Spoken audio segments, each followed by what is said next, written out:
right. Thank you, everyone, for joining, and welcome to our webinar on navigating the new CTPAT Trade Compliance Program requirements.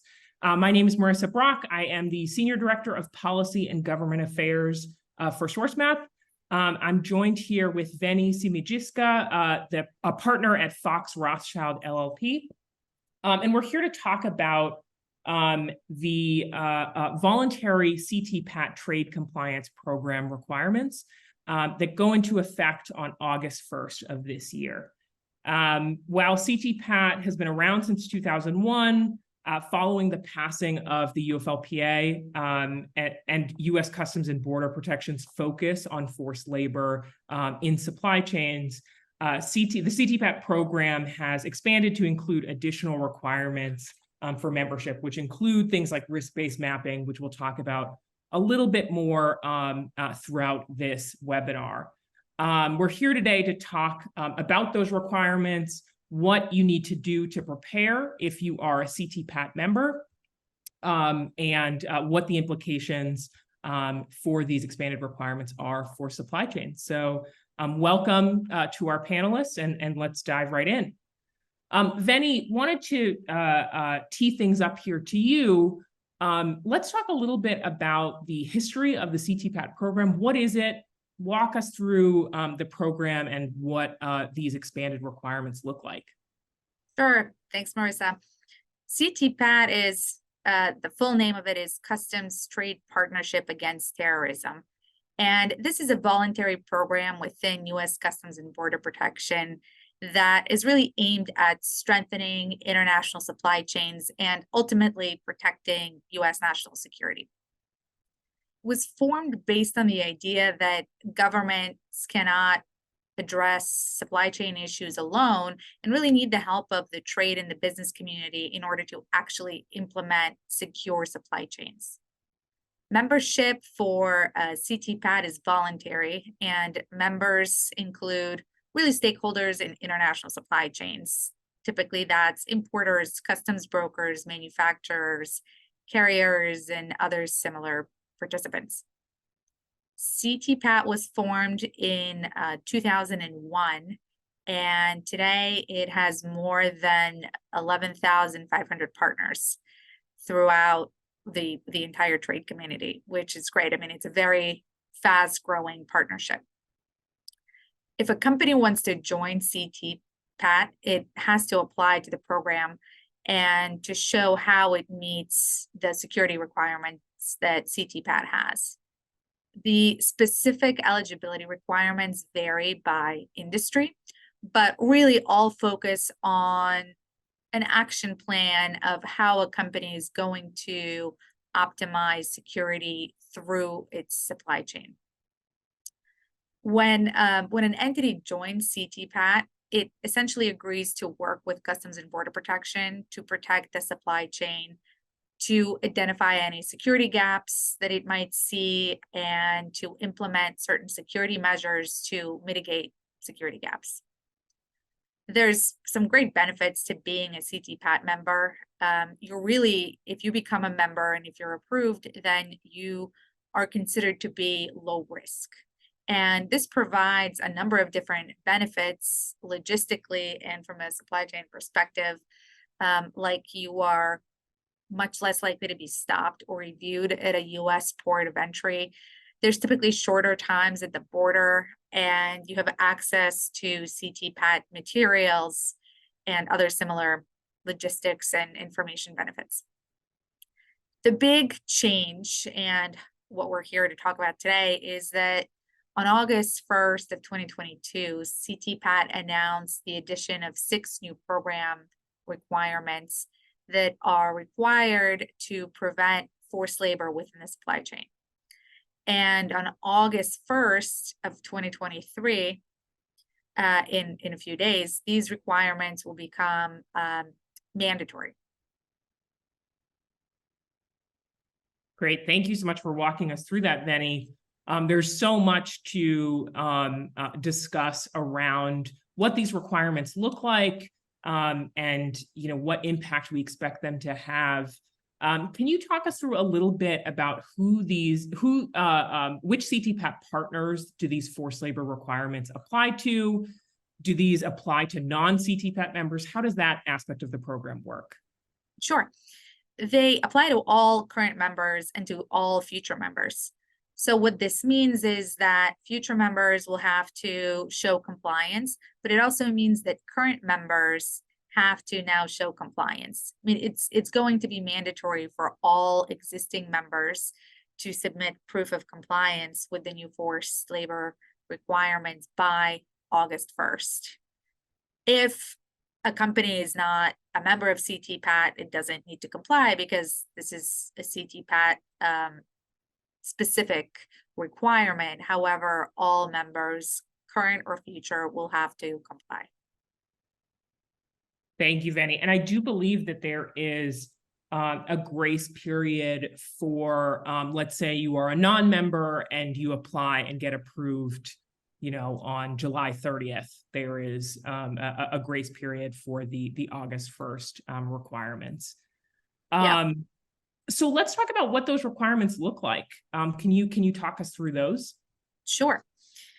So the overall goal, before we get into the specifics, the overall goal is for companies to essentially implement a comprehensive system of internal controls in order to prevent forced labor within their supply chains, and also to document it, because Customs and Border Protection can come in and ask for documentation in any one of those parts of the system if it deems that that's required, and the company has to be able to provide those documents. Specifically, the first piece of the program is that a company has to conduct risk-based business mapping of its supply chain partners in order to show that its supply chain is free from forced labor. And the analysis should outline really the entire supply chain. It should include regions, suppliers, and any other factors that the company thinks may pose a certain type of risk for forced labor. And the company should also go a step further and determine which imports are high risk and be able to manage that risk. And this is where Customs and Border Protection can come in and request proof of the supply chain mapping for a certain supply chain. Typically, this will likely be if CBP determines that a certain supply chain poses a specific risk, but the company should have records of that. The second piece is that a company will have to create a code of conduct that represents the company's position against the use of forced labor within any part of its supply chain. So the company should put in place policies and procedures, really, that implement the code of conduct in order to ensure that its employees and management are following it. And again, Customs and Border Protection will actually require that the code of conduct be submitted. The third piece of it is that a company has to show evidence that it has implemented the social compliance program and that it can identify the parts of its supply chain that are most at risk. And evidence of that can, again, it really depends on the company, but evidence can include audits of high-risk supply chains, internal training on the signs of forced labor, perhaps certain red flags that might be specific to that industry and to that supply chain. But really the point is that the company has to train its employees and be able to identify risks. The fourth part of the program is that the company must provide training about the social compliance program to its suppliers. And because really that's the only way to ensure that the program is carried out throughout the supply chain. And the training has to identify the risks and be able to identify and prevent forced labor. Again, Customs and Border Protection can request proof of the training. So it's important that the training is done and that companies keep record of it. The fifth piece is maintaining a remediation plan in the event that forced labor is identified. So if a company does determine that there was forced labor somewhere within its supply chain, it has to have a process in place in order to disclose the violation to Customs and Border Protection. And also, I mean, frankly, for that plan to work well, really, there should be a procedure in place for what happens if an employee within the company figures out that there is a violation. Who do they go to? Is there a specific person that they can call and inform to ensure that this gets identified and that this gets disclosed to Customs and Border Protection? And then the last piece is that companies should just share best practices through the CTPAT Trade Compliance program as appropriate in order to help to mitigate the risk of forced labor. And that's what the CTPAT program is really all about. It's intended to be a community of participants that share with each other in order to learn and to strengthen the supply chain together. That's really the underlying purpose of the entire program. Thank you for walking us through that, Vennie. A lot to take in there, but some really clear steps around what CTPAT members need to do and need to the requirements that they need to meet by this August 1st deadline. A question that comes up a lot amongst companies that we work with at Sourcemap is what's the difference between CTPAT and the UFLPA? How do these two interact? Obviously, a lot of companies that are CTPAT members, current members, are also worried about UFLPA compliance, worried about potential detentions under the UFLPA. Can you give us a taste of kind of what's the difference between these two, CTPAT as a program and UFLPA as a regulation? Biggest difference is that the UFLPA applies to all importers, while CTPAT only applies to members of the CTPAT program who have voluntarily chosen to participate in the program. Under the UFLPA, Customs and Border Protection is required to detain certain China-related goods that are presumed to have been made by forced labor. So importers must demonstrate that their goods are either outside of the UFLPA scope and are not subject to the rebuttable presumption, or they have to obtain an exception to the UFLPA exclusion by actually rebutting the presumption. On the flip side, the CTPAT forced labor prevention requirements are, again, really only apply if you are part of the program. So a company can certainly opt not to be part of the program, but then it won't receive some of the benefits of the program. In terms of the actual requirements, they're frankly not all that different. They focus on the evidence needed to show that there is no forced labor. I would say that CTPAT's requirements are somewhat less burdensome, but they're both similar, and they both have the same fundamental piece of having a supply chain mapping of the products in order to show that the supply chain is free from forced labor. One other actually difference is that the CTPAT members gain certain benefits from participating that, as we discussed earlier, while with the UFLPA, you simply a US law that you have to comply with. Great. And one of those benefits that you mentioned that's really critical and helpful for CTPAT members is in the event of a UFLPA detention, they can get priority review from CBP.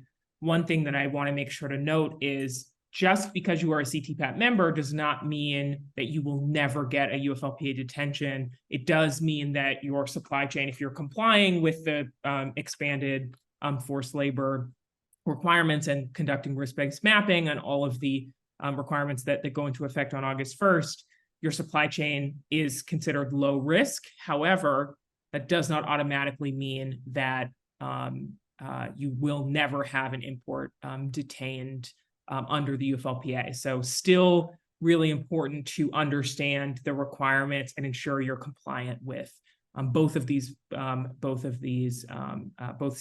and the UFLPA if you are an existing CTPAT member.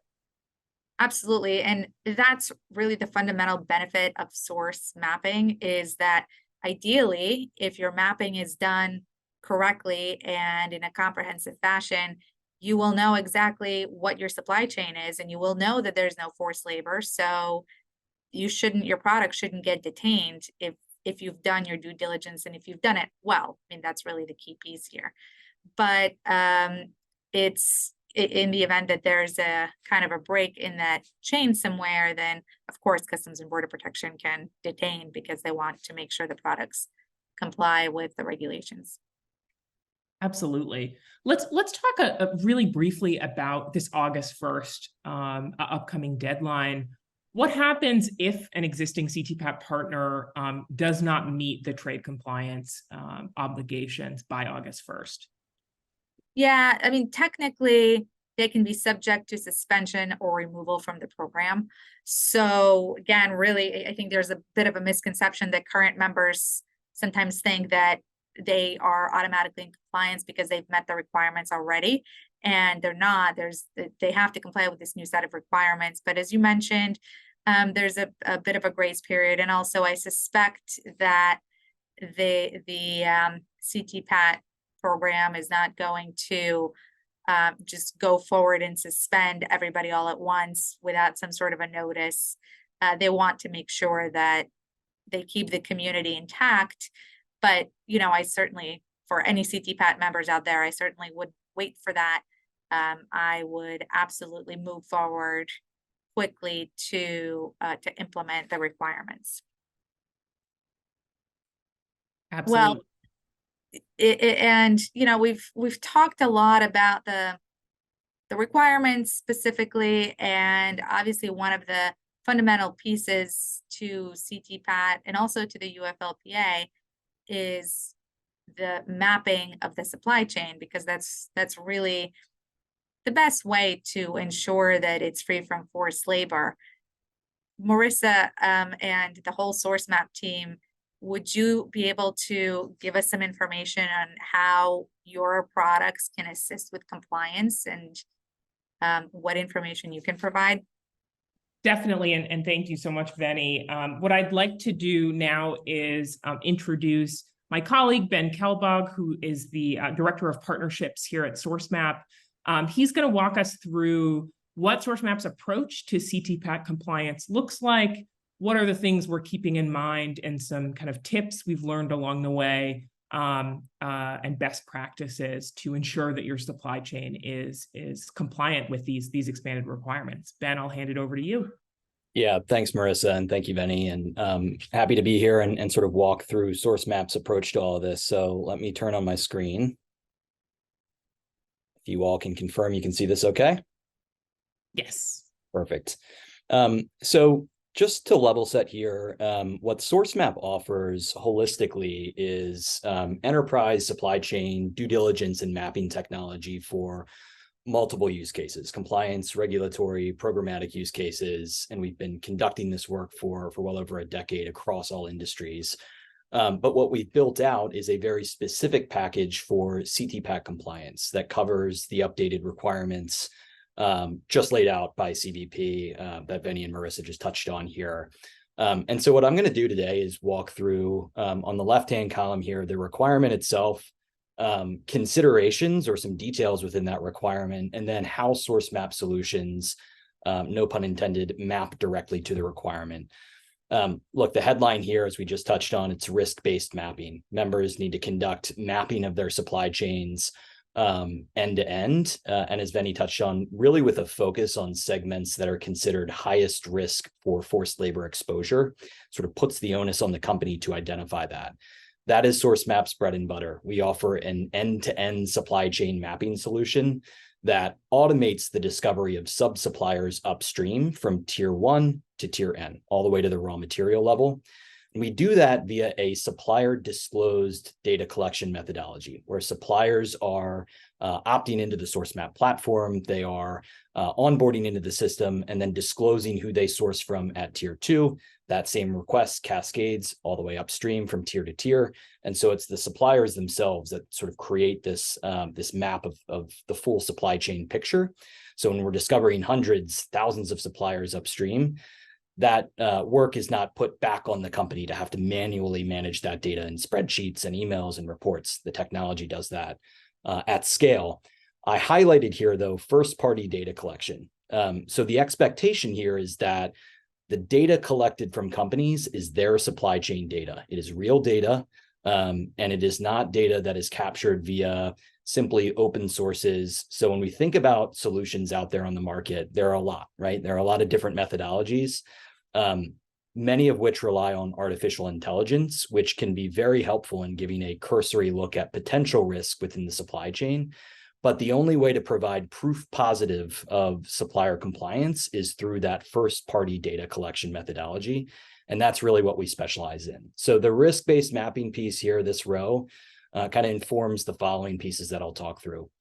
Risk analysis. So once we've mapped the supply chain, members are expected to assess forced labor risk and provide evidence of that analysis. And Sourcemap handles that in-house. We have a supplier watch list functionality whereby as we discover suppliers, we are consistently screening them against a multitude of data sets, public named entities list, WRO data, academic research, and flagging where there may be exposure to forced labor. Training and risk mitigation. So we talked through this a little bit just a moment ago. Members are required to train suppliers in order to collaborate, self-identify risk within the supply chain, as well as develop risk mitigation strategies to quickly address forced labor violations. Our model really allows for that, and I'll tie it back to that first-party data collection piece. What we do as we discover those suppliers is inherently we open up a channel of communication whereby the company itself can then directly engage with contacts at those previously undiscovered suppliers, which just makes for a much more efficient risk mitigation strategy. If you think about, what's the alternative, and we're trying to identify risk via an inferred supply chain or simply open sources, again, that door remains closed. So when you go to mitigate that risk or start a communication with a specific supplier that's far upstream from tier 1, that can remain really challenging, again, unless you open that channel up, and we specialize in that. And then the final thing I'll touch on here within the solution package itself for CTPAT that we offer is reporting. Of course, members required to show evidence of implementation if CBP is asking for proof of supply chain mapping. Again, that puts the onus on the company to figure out the best way to report on that data and package it in a way that is easy to understand and visualize and make sense of for CBP. So all the data that we're collecting within Sourcemap feeds into a software platform that the company has access to, but it also comes with pre-built automated reporting functionality, both for internal analysis, but built out for exportable data in multiple formats as well. So the company can take the data that they have, easily transfer that off platform into myriad different formats for CBP or other external stakeholders to review. So just the sum of this, sort of the net of it, is multiple different solutions that tie back to very specific requirements that are built out in a pre-packaged sort of comprehensive offering here from Sourcemap. One final thing I'll touch on here, and Vennie just mentioned this at in sort of her section, is the timeline, right? Companies, once that August 1st timeline hits, companies are expected to have a system in place for this work. When you think about mapping the supply chain, the time it takes to map from tier 1 to tier N really varies depending on the industry. Industries with a longer history of mapping, and when we think about apparel supply chains, food and agriculture, home goods, luxury, much more mature in terms of the expectation of suppliers upstream and being able to submit data really accurately and in a efficient time period. Whereas when we think about newer industries like automotive, pharmaceuticals, electronics, renewables, industries where this sort of work may be newer for suppliers. Companies need to take that into account as well. But I think the bottom line is most of the folks that we're speaking with, they've started this, they've thought about it, but they are quite varied in terms of where they are on this journey. But if you haven't started, you need to start now. And if you have started, you need to make it comprehensive. And so we're here to help. That was a lot in a short amount of time. So I will pause and kick it back to Marissa. Great. Thank you so much, Ben. Sure. Wonderful. Well, thank you all for participating in today's webinar. I want to particularly thank Vennie and Fox Rothschild for sharing your insights today, and to my colleague Ben for walking us through Sourcemap's approach to CTPAT compliance. Thank you to all of you who joined today's webinar on understanding CTPAT's expanded trade compliance requirements. For more information on how Sourcemap can support compliance with CTPAT, as well as other use cases for supply chain mapping, reach out to our team of experts. Thanks, everyone. Thank you, Marissa. And if anybody has any questions on the regulations, please feel free to reach out to us as well.